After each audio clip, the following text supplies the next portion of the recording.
আমার উপস্থাপনার আলোচ্য বিষয় আমি কর্মসূচির উদ্দেশ্য সম্বন্ধে একটু বলবো এবং কর্মসূচি যেহেতু একটা সার্ভে সেক্ষেত্রে স্যাম্পল ডিজাইন কি কি বিষয় আমরা স্যাম্পল ডিজাইন করেছি সেই ব্যাপারে আমরা একটু বলবো। প্রশ্নপত্রের কয়টা মডিউল আছে সেটা বলবো, প্রশ্নপত্রের যেটা বিস্তারিত বলবো।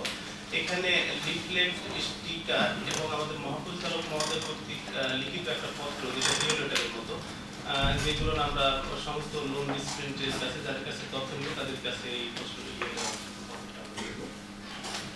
আমি প্রথমেই কর্মসূচির উদ্দেশ্য নিয়ে একটু কথা বলি।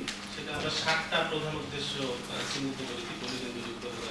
কর্মসূচি কৃষি ও অকৃষি ঋণ গ্রহণকারী খানা শনাক্তকরণ একটা উদ্দেশ্য, গ্রামীণ ঋণ বিতরণের উৎসসমূহ এবং গ্রামীণ অর্থনীতিতে ভূমিকা নিরূপণ, পরিমাণ ভেদে কৃষি ও অকৃষি খানায় গ্রামীণ ঋণ বিতরণ এবং ঋণ ব্যবহারের পরিমাণ নির্ধারণ, ঋণ গ্রহীতা খানাসমূহের গৃহীত ঋণের ব্যবহার সম্পর্কিত তথ্য সংগ্রহ, ঋণ গ্রহণকারী খানাসমূহের হার নাগাদ বকেয়া ঋণের স্থিতি এবং ঋণ পরিশোধের ব্যর্থতার কারণ নিরূপণ, ঋণ গ্রহীতা খানাসমূহের আর্থিক বৈশিষ্ট্য নিরূপণ এবং ভূমি মালিকানা অবস্থায় রাখা বেঁধে ঋণ গ্রহীতা খানা এবং ঋণ গ্রহীতা নয় এমন খানার অবস্থান নির্ণয়।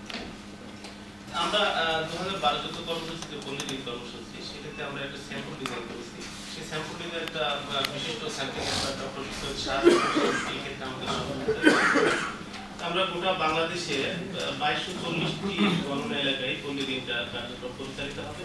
2240টি যে গণনা এলাকা, প্রত্যেকটা গণনা এলাকা থেকে আমরা 25টি ঋণ গ্রহীতা খানা শনাক্ত করেছি হাউস লিস্টিং এর মাধ্যমে।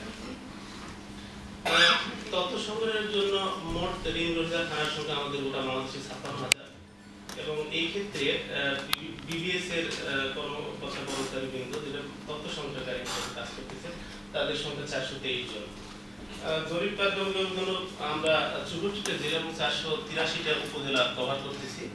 জরিপের প্রাক্কলন মানে আমরা যেটা ডিস্ট্রিক্ট এস্টিমেট বলি, আমরা এই ক্ষেত্রে পল্লী ঋণ জরিপের ক্ষেত্রে ডিস্ট্রিক্ট পর্যন্ত এস্টিমেট আমরা দিতে পারবো। আমরা প্রশ্নপত্রে 75টা প্রশ্ন আছে আমাদের জরিপের প্রশ্নপত্রে। সেই প্রশ্নপত্রে 75টা প্রশ্নপত্রকে আমরা 5টা মডিউলে ভাগ করেছি।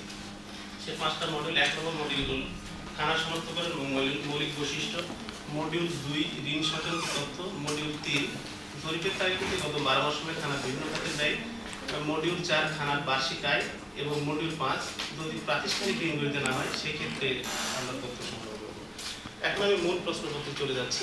মূল প্রশ্নপত্রে আমাদের প্রথমেই যেটা বিবিএস এর প্রায় সব কোশ্চেনেরই থাকে এলাকা পরিস্থিতি।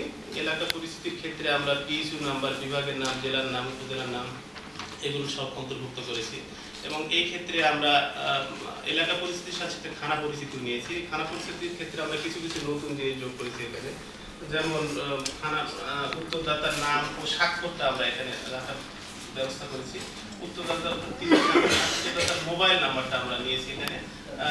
কোনো কারণে যদি ফিল্ডের কোনো সমস্যা হয় তাহলে এখান থেকে হেডকোয়ার্টার থেকে সেই এটা আমরা কারেকশন করার একটা সুযোগ থাকবে আমাদের। এই ক্ষেত্রে উত্তরদাতার আমরা জাতীয় পরিচয়পত্রটাও অন্তর্ভুক্ত করেছি।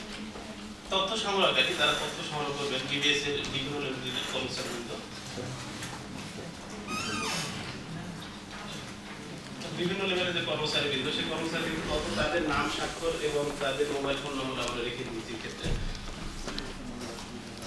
আমাদের যে মডিউল 1 সেই মডিউল 1 এর আমাদের প্রশ্নপত্র খানা শনাক্তকরণ মডিউল বৈশিষ্ট্য। এই ক্ষেত্রে প্রথমে আমরা খানার প্রকারের কথা বলছি, ক্ষুদ্র কৃষি খানা, মধ্য কৃষি খানা এবং বৃহৎ কৃষি খানা। এই ক্ষেত্রে খানাকে আমরা 3টা শ্রেণীতে ভাগ করতে পারবো।